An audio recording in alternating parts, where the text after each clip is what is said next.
रामकृष्ण. यस्य स्मरण मात्रेण जन्म संसार बंधनात विमुच्यते नमस्तस्मै विष्णवे प्रभविष्णवे. भगवत भक्तीचा सगळ्यात मोठा असणारा महामार्ग हा संतांच्या पदस्पर्शाने चालू होतो. असं म्हणतात, हरिप्राप्तीशी उपाय धरावे संतांचे ते पाय. मी हरिभक्त परायण कुमारी शिवलीला बाळासाहेब पाटील आज या सच्चिदानंद साईबाबांच्या चरणाशी साष्टांग दंडवत करत या साई संस्थांच्या माध्यमातून तुम्हा सर्व सतभक्तांना सामर्थ्याने एवढंच सांगू इच्छिते की जगाच्या मालकाच्या चरणाशी माणसाने यावं. काही माणसं म्हणतात का यावं, तर समाधान, सॅटिस्फॅक्शन, स्पिरिच्युअलिटी, आध्यात्मिकता माणसाला इतक्या पातळीपर्यंत पोहोचवते. साईबाबांच्या चरणाशी आलं की असं वाटतं माझं तुकोबराय फार गोड आणि सहज सांगतात. नोहे सारिता निराळे लवण मिळविता जळे. माऊली याचंच वर्णन ज्ञानेश्वरीमध्ये करतात. ती लवणाची कुंजरे सुदली या लवण सागरे नोहेची माघारे परती जेवी. जेव्हा आम्ही त्याच्याकडे जातो, परमात्म्याकडे जातो, देवाकडे जातो, साईबाबांकडे जातो, तेव्हा आमच्यात आणि त्यांच्यात काही फरक राहत नाही. आम्हा तया परस्परे एका नामाचीच अंतरे. तेव्हा तुझ्यासारखं होण्यासाठी मला काही गोष्टींची गरज आहे आणि तो मार्ग इथं आल्यावर सापडतो. देवाच्या दर्शनाने काय होतं तर तुकोबाराय म्हणतात, गाढवाचे घोडे आम्ही करू दृष्टी पुढे. गाढवाचं घोडं करायची ताकद या नामचिंतनामध्ये, या पदस्पर्शांमध्ये आहे. हे आम्ही एकटे बोलत नाही. आज अखंड भारत जे शिर्डी या तीर्थक्षेत्रावर येऊन समाधानी होतं, सॅटिस्फाईड होतं.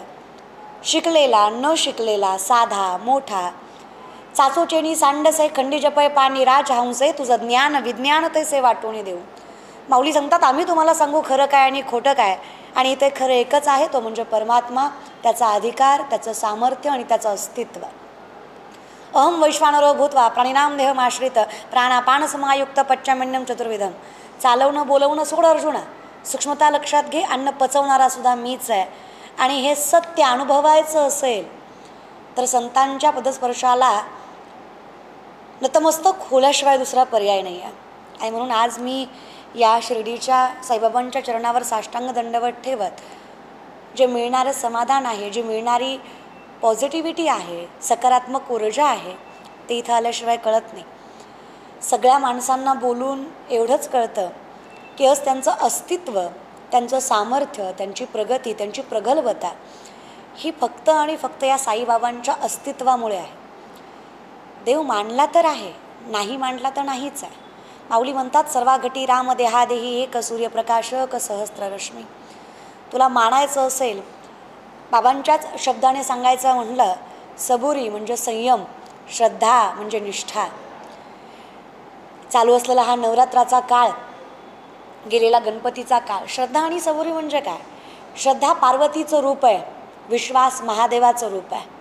शास्त्र सांगतं, धर्मशास्त्र सांगतं, विश्वास म्हणजे महादेव आहे, श्रद्धा म्हणजे पार्वती आहे.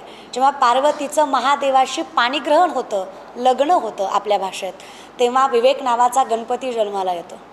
अगदी तसंच आहे, जेव्हा पार्वती आणि शंकर, श्रद्धा आणि सबुरी, धर्म, पंथ, कुळ, गोत्र, जात या सगळ्याच्या पलीकडे साईबाबांचं अस्तित्व आहे.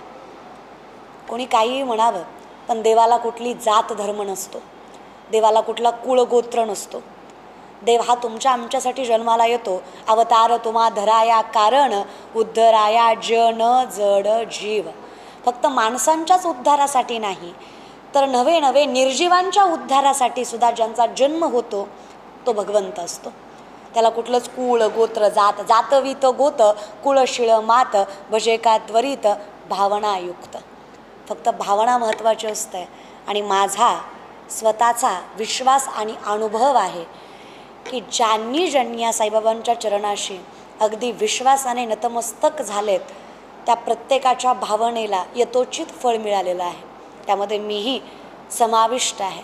म्हणून त्याच श्रद्धेनं, त्याच शबुरीनं, त्याच संयमानं, त्याच निष्ठेनं या जगाच्या मालकाच्या चरणावर साष्टांग दंडवत ठेवत सगळ्यांनी ही अनुभूती घ्यावी आणि ती अनुभूती अनुभवावी ही विनंती आहे. रामकृष्ण हरी. जय शिवराय. जय शंभूराज.